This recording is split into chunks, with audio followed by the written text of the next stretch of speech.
I think I would classify my work as being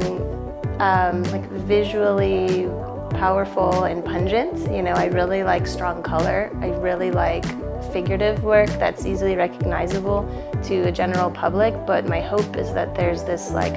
underlying layer that has some other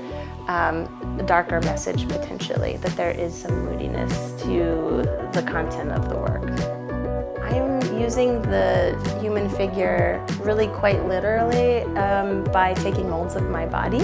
So in the beginning of this larger scale sculptural series, I was taking molds of my legs and then turning those into slip cast porcelain figures, and that's a pretty important part of the work, is that it is incredibly autobiographical. And so that is really key to this series. So even the shoes were my shoes from 9 West that I sacrificed for the molds. The idea of having these legs, right? This character with these female legs, and then these elements that are kind of blocking out or censoring out really key parts of the body are really an important takeaway, because it's really about this female figure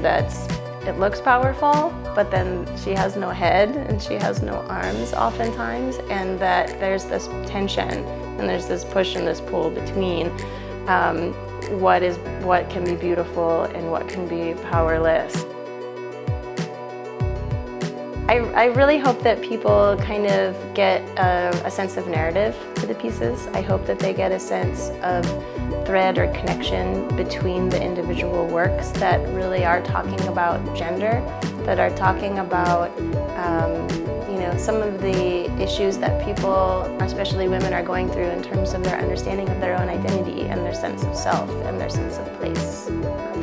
It's always been interesting to be in rooms when people see my work that don't really have any sort of foundation or understanding in it, or haven't read an artist statement,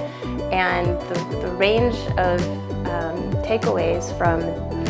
viewers has been really broad, and a lot of times I'm often surprised by what people get from it, and a lot of people find a sense of joy to the pieces, because of the bright colors, because of the figurative nature of the work. I take fragments of the self or fragments of the figure as a way to talk about kind of feeling a sense of loss of self or identity. There's always this conversation, especially for young women, about having it all, and you can do it all, and that is a really challenging